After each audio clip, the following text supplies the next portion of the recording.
This episode we'll be learning about data types and data type declarations. There are fundamental data types. These are the Boolean, the character types, the integer and the floating point, void and silence. We'll be learning how to declare multiple names, learn the structure of declaration, names, scope and initializations. Data types refers to the various forms data can be represented in a language. Examples include integer, float, boolean, and many more. Dataset specifies the range of value a data type is composed of. Each data type has its dataset. Dataset integer is consists of the set of whole numbers. Floating point consists of decimal numbers with single precision. Floating point, that's the double, and another subset of floating point with the double aspect consists of the decimal numbers with double precision. Character consists of letters, numbers, symbols. Boolean consists of true or false, that's also known as ones or zeros. And string is a combination of characters. Data sizes, as we already said, specifies the amount or the specific amount of memory data is allocated in a data type. Each data type has its data size. Using size of keyword determines size of fundamental data types. As you see here, integer uses 4 bytes, floating point uses with the float uses 4 bytes, double uses 8 bytes, character uses 1 byte, boolean uses 1 byte, string uses 22 bytes. So let's try finding the data size of the various data types using the size of keyword. Now let's go to our code block. This is basically how to the data sizing code for it. The codes to determine the data size of a data type. By using the size of keyword, this is how the size of keyword is being used. The size of is being stated.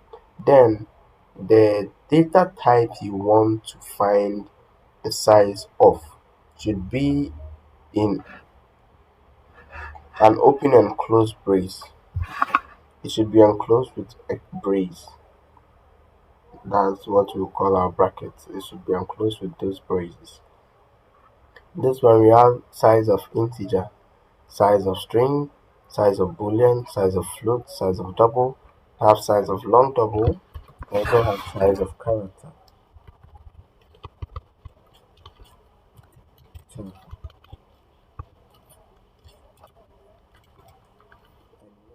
in C++, all codes are case sensitive. In C++, your coding is case sensitive. When you need to make it small letters and you make it capital, it will give you an error in your code.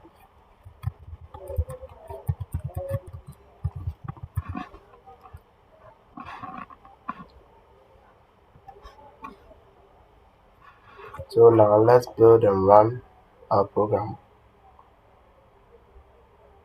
When I run this program, you can see just like it was given to us, an integer data type has 4 bytes. A string data type has its data size to be 32 bytes. A boolean data type has its data size to be 1 byte.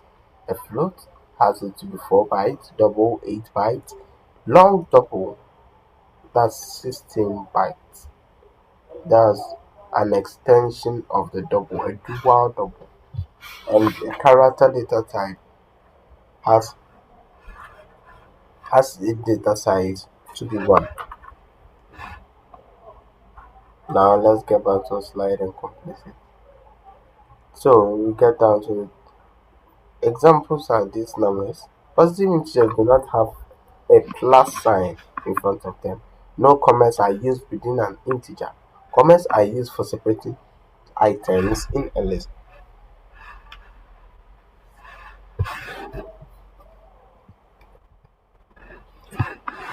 So this is a simple C++ code for integer type. This is the integer data type, and this is the variable name. This is the variable. This is the initializer, and this is the value allocated to the variable. That's the variable, the integer variable. This method can be said to be the initialization method. This is how to initialize function, how to initialize data. Just like we said here, we'll be learning how to what is it? Initialization. We'll be learning about initialization. And this is basically how to initialize data types.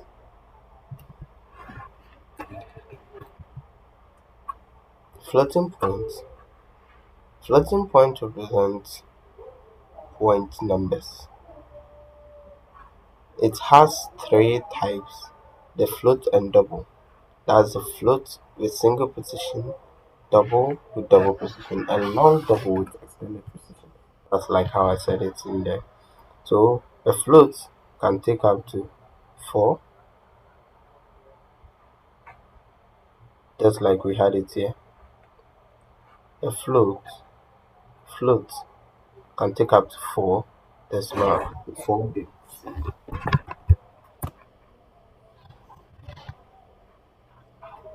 just like I was saying, up to 4 bytes, up to 8 bytes. So let's try something. Maybe I choose to initialize my function here, a variable. Sorry, we initialize variable initialization. So maybe it's x. And let's just float is equal to double is equal to,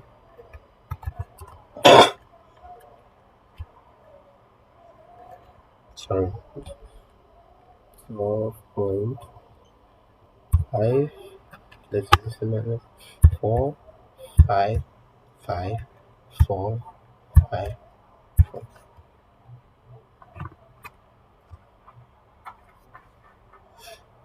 If I see out,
let's build a program. Let's first of all close this one.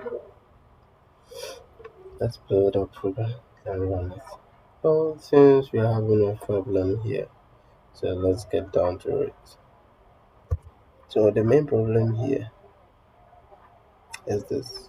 There should be in quotation marks, and we run our program. Sorry, my terminate sign. Run our program and run perfectly. You see, what I see out, what I wanted it to project out was projected, but I didn't input the value, that is the x value. I didn't bring it here, so it wouldn't output whatever I wanted. I wished for it to output to the number I want to output. You get it? So it rounded the value here up for us when it was in the execution state. It rounded it up for us. So let's get back down to life. Double salary. Double salary. You see this happened to this marketplace. So this happened 1, 2, 3, 4, 5, 6, 7, 8. You get me? Eight. Eight decimal places. Can choose to try that out. 1, 2, 3, 4, 5, 6, let's say 7, 8. 1, 2, 3, 4, 5, 6, 7, 8. Then let's go and run it and see what will happen. It rounded it up again. It rounded it up again. Get it? It can house that one, but when it's outputting, it automatically does its arithmetic operations before it gives you the output. Get me? Okay. So let's get going. A boolean is used to express results of logical operations. It is also known as bool. It has two values, true and false. True represents one or yes, false represents zero or no. Hashtag include. I assume that's the basic structure for a C++ program. The bool, it is raining. That means it has allocated this bool value to the variable is raining. It's raining. It's raining. So let's try it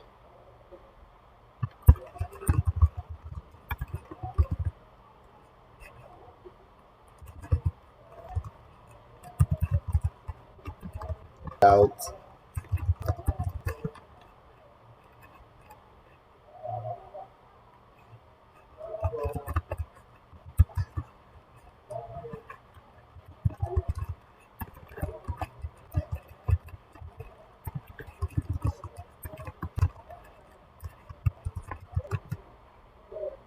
We already said for the bool values either 1 or 0. If you rerun it, it's either for bool, it's 1 representing yes or no, or 0 represent 1 representing yes and 0 representing no. That's true represents 1 or yes and false represents 0 or no. And for it's raining, we had it to be 1, meaning yes. That means it was allocated that when the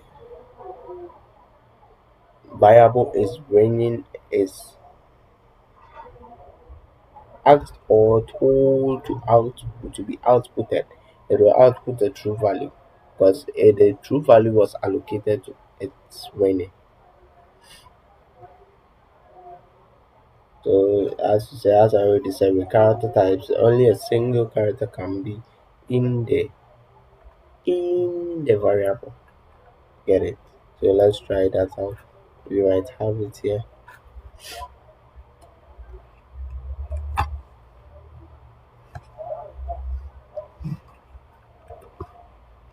Capture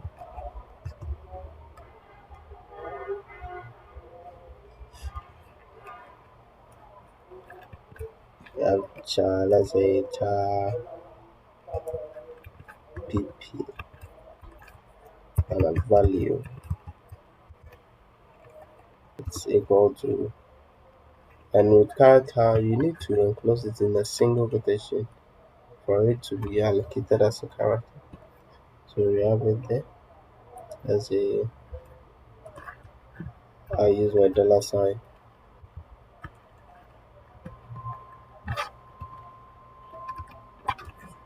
then a terminate can come out here. System CLS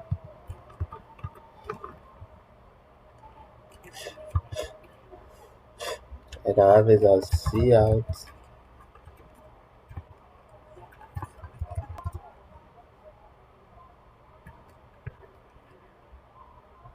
I say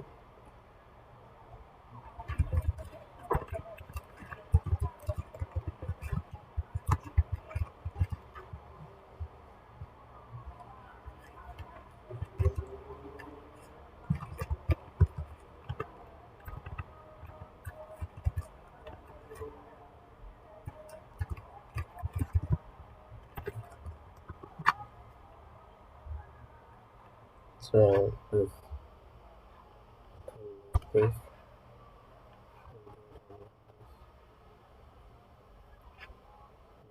our character value, the dollar sign we entered here, the dollar sign we entered here has been counted, has been printed out to the user.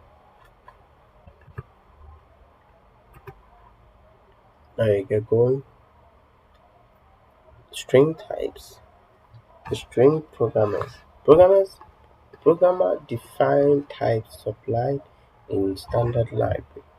Sequence of zero or more characters enclosed in double quotation mark. Now a string with no character. Each character has relative position in string, and with a string it should be enclosed in a double quotation. You see, character was enclosed in a single quotation, but a string should be enclosed in a double quotation. Let's say have string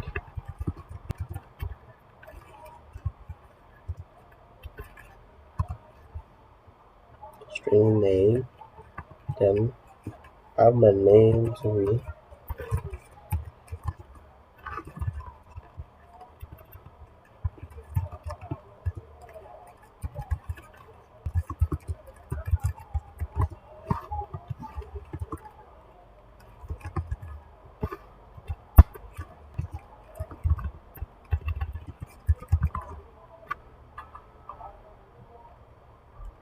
So now I'll build and run it. Now we have our name here. The name I entered was Amma. So the Amma has been located there. You get me? So now let's get going.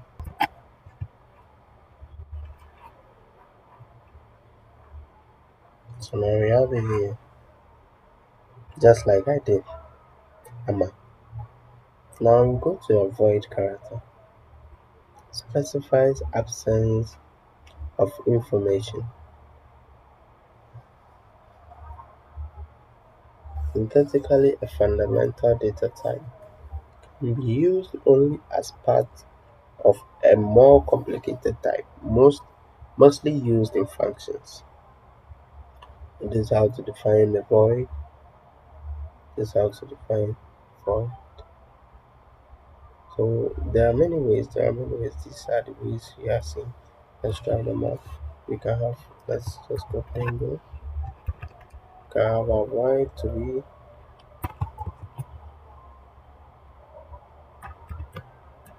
ourselves.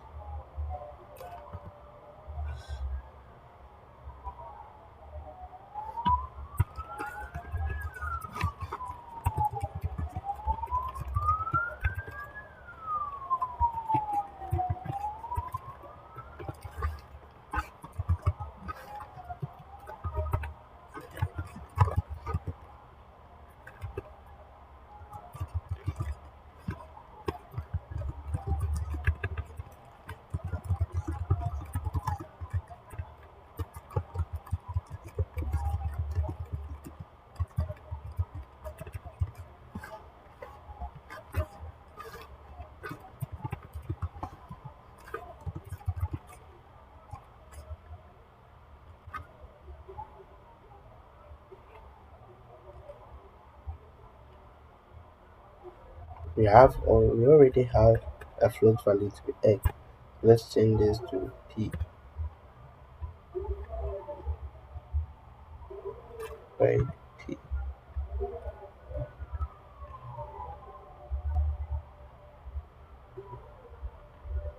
10,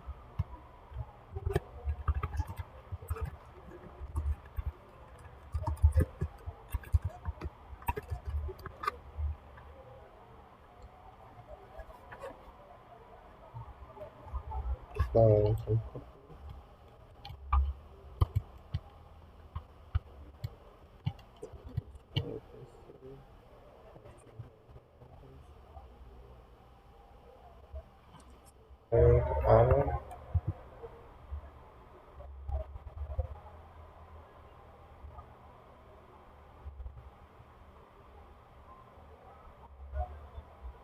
I want it to be PP,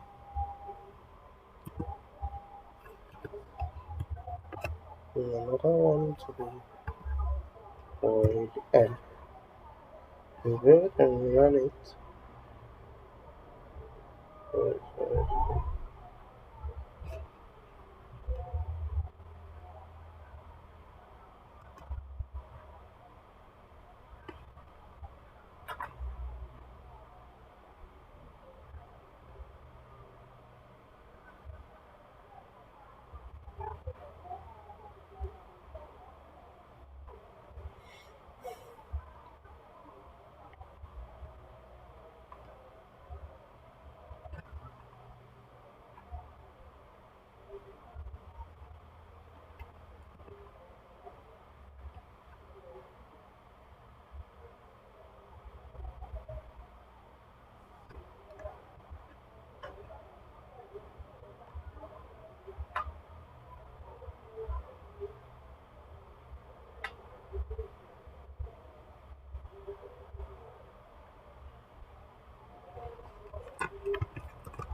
We have the sign and unsigned. Both are types of modifiers. Sign has positive and negative values. Unsigned represents non-negative values, 0 and positive values. So we can have any integer and basically goes with numbers. So we can float. So have this done off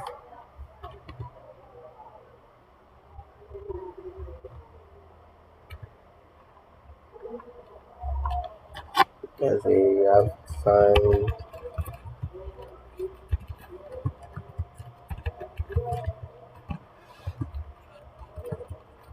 int equal to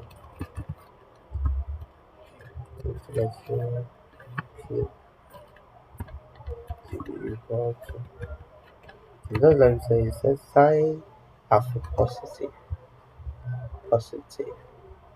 and negative. Sign are for positive, yeah, for positive and for negative. So I can have this to be sign. In other case, when let's write sign minus this signed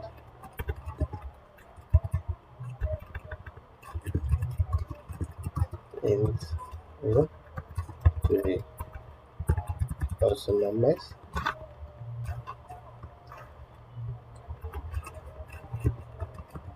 Sign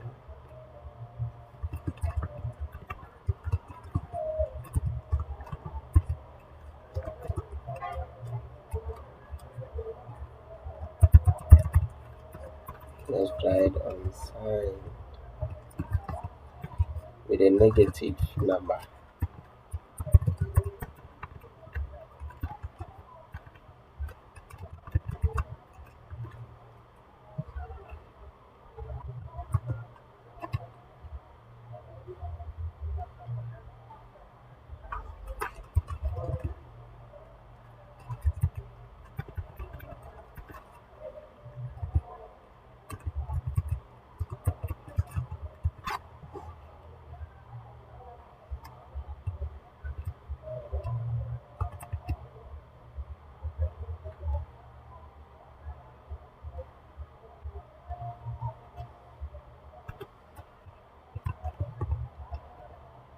we have signed OO,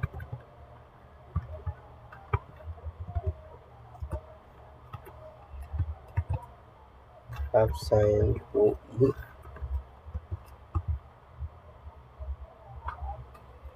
and signed writing.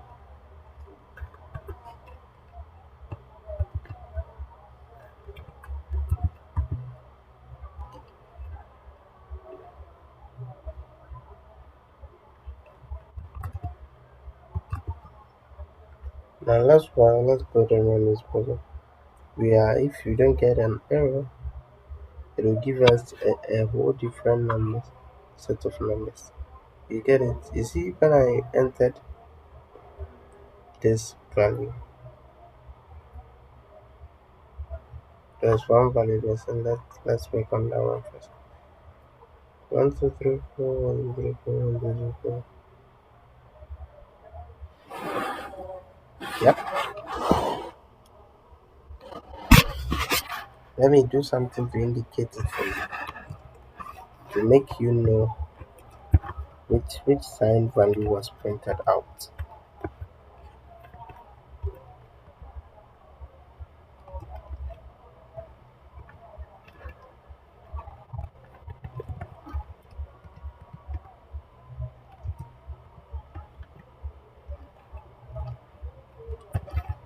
One wouldn't be printed out. One value wouldn't be printed out. And I hope you guys already know the value which wouldn't be printed out. So this is it.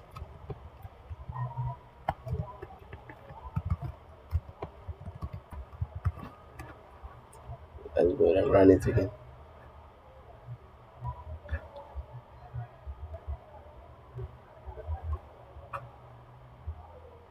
Now at the end of each number you see a set of values, set of numbers there. What was the signed value I mentioned for? The unsigned value I mentioned for white. It was 84888388. But since unsigned values don't take negative num negative numbers, it automatically plays the positive numbers for me. It's from 0 and above. It doesn't take any negative number. But look at the unsigned value at the top. 8388484. Same as I entered. Same goes to the additional 2 on the top. So just like we said, unsigned values don't take negative numbers. Signed values take negative.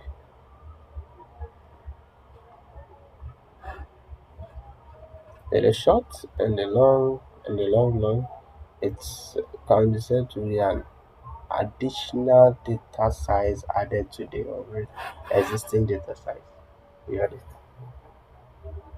We also have composite data types, is the pointers, arrays, and the reference types.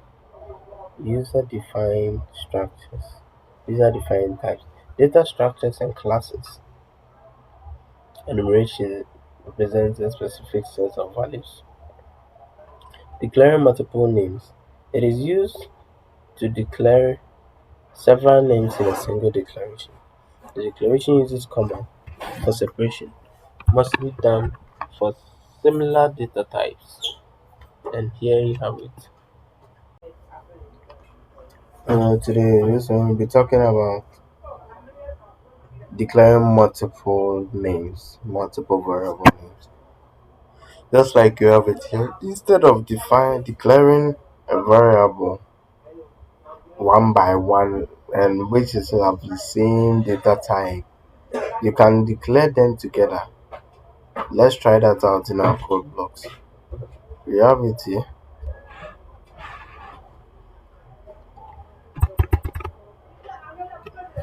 We can declare a variable, an integer variable like this in, let's say, y, and we just need to separate it with a comma. Separate it with a comma, then the other variable name can be declared. Let's say mine, the next one can be mine, the next one can be yours. You get it? The same thing, and after you've done it for the last one, you bring your terminate sign. The same thing can be done for other data types. We can have string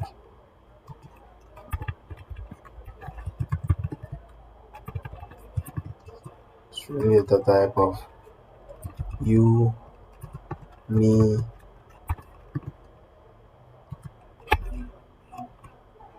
me, men, women, and terminate. You can also have for character I, W, and terminate. You can also have for float. Basically, you can define variable. You can declare variables of the same data type together by using this format without you having going to have to do it one by one. Int y, int, then the variable name, then it terminates another one, another line, int, then the variable name, then now you can do it this way to make it very short and easier for your code to be read. So we now come down to local scope and global scope. Yeah, we also have the class scope, the name scope, and the statement scope. I will be focusing on the local and the global scope. A local scope can basically be said to be a declared variable with a scope can basically be said to be a declared variable either within or outside the main function. Either within or outside the main function. The function here can be seen to be outside this main function and can therefore be referred to as a global scope. A global scope is a kind of scope which can be accessed throughout the code, but a local scope is a type of function, a code which can be accessed by members within the local scope, within the function it was declared. That means if I have this int age in my int main function, that means I can't access the age outside the main function. I can't access this age outside the main function.